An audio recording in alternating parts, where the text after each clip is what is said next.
નમસ્કાર, India news ગુજરાતમાં આપનું સ્વાગત છે અને હું છું આપની સાથે કિશન તિવારી। સમાચારોની શરૂઆત કરીએ આપણે મહત્વના સમાચારથી। વાત કરીએ આપણે વલસાડની, તો વલસાડ જિલ્લાના ગુંદલાવ જીઆઈડીસી વિસ્તારમાં પ્રદૂષિત જળના નિકાલ અંગે ગંભીર આક્ષેપો સામે આવ્યા છે। સ્થાનિક ખેડૂતોનું કહેવું છે કે કેટલાક ઔદ્યોગિક સંચાલકો દ્વારા સુનિયોજિત રીતે રાસાયણિક કારખાનાઓમાંથી નીકળતા જે પ્રવાહી છે તે કચરાને ખેતી લાયક જમીનમાં છોડવામાં આવે છે। ત્યારે આ કેટલીક જગ્યાએ ખેડૂત સાથે સાંઠગાંઠ કરીને ઔદ્યોગિક પ્રવાહી કચરાનો નિકાલ કરવામાં આવતો હોવાની પણ શક્યતા વ્યક્ત કરવામાં આવી રહી છે। ત્યારે પરિણામે આસપાસના વિસ્તારોમાં ભૂગર્ભ જળના સ્ત્રોતો પ્રદૂષિત બન્યા હોવાનું પણ ગ્રામજનોનો આક્ષેપ છે। ખેડૂતો જણાવે છે કે તેમના કુદરતી પાણીના સ્ત્રોતોમાં કેમિકલ ભળતા હોવાથી મજબૂરીવશ તેમણે એ જ પાણીનો ઉપયોગ ખેતી માટે કરવો પડે છે। ત્યારે નદીનું પાણી હોય કે બોરિંગનું બંનેમાં પ્રદૂષણ હોવાના કારણે ખેતી પર સીધી અસર પડી રહી છે।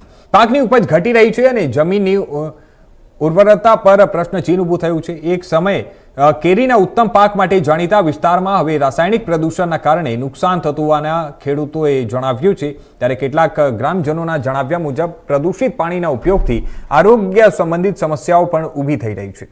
ખેડૂતો દ્વારા સંબંધિત તંત્ર સમક્ષ અનેકવાર રજૂઆતો કરવામાં આવી હોવા છતાં પણ જણાવી દીધી કે અસરકારક કોઈ પણ કાર્યવાહી ન થવાની ફરિયાદ છે। DEMOSA કંપની પાછળના 4 પરિવારો સુધી મર્યાદિત નથી, પરંતુ સમગ્ર વિસ્તારમાં બોરિંગનું જે પાણી છે તે પ્રદૂષિત આવતું હોવાનું કહેવાય છે। ખેડૂતો હવે તાત્કાલિક તપાસ અને કડક પગલાંની માંગ કરી રહ્યા છે।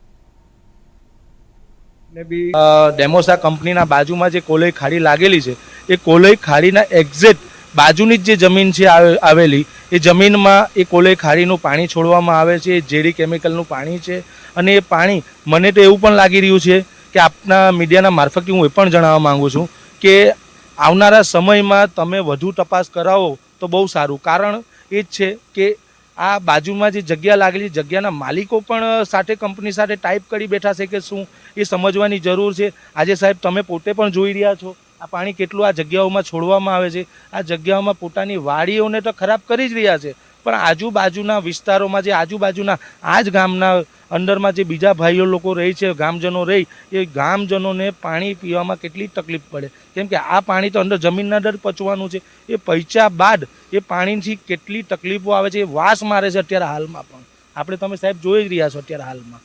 એટલે આ ખોટું છે અને તંત્ર ધ્યાને લઈ તો બહુ સારું છે। આપ મીડિયાના મારફતથી હું તો એટલી જ નમ્ર વિનંતી કરવા માગું છું કે તંત્ર જે આંખ આડા કાન કરી બેઠું છે એ થોડું અમારા ગુંદલાવવાસીઓ પણ આજુબાજુના જે ગામડા લાગેલા છે જેમ કે નંદાવલા રાતે તકલીફ પડે છે। કોઈ પણ જાતનું એ લોકોને અમે રજૂઆત વારંવાર કરવામાં આવી પણ કોઈ પણ દિવસ એ લોકો સાંભળતા નથી। હા, અમે જોઈ લેશું પછી કોઈ પણ રજૂઆત આજ સુધીમાં એમણે સાંભળી નથી। અને આજુબાજુના ગામડાના જે સરપંચો છે એમને પૈસા એ લોકો આપે છે, પૈસા લઈ જાય છે, બધું કરે છે। જે અમારા અહીંયા 4 થી 5 ઘર આવેલા છે એના માટે આજ સુધીમાં કોઈ પણ જાતનું એમણે કર્યું નથી। એકવાર કલેક્ટર સાહેબને બી અમે જણાવ્યું હતું, કેસ બી કર્યો હતો, પોલ્યુશનવાળાને બી બોલાવ્યા હતા ને એમણે એ ટાઈમમાં મેનેજર તરીકે નવીનભાઈ પટેલ હતા ને એમને એમ કીધું હતું કે કંઈ પણ તકલીફ હોય તો તમારે મને કહેવાનું। એ તો અત્યારે એક્સપાયર્ડ થઈ ગયા છે, એ છે નહીં, બરાબર છે।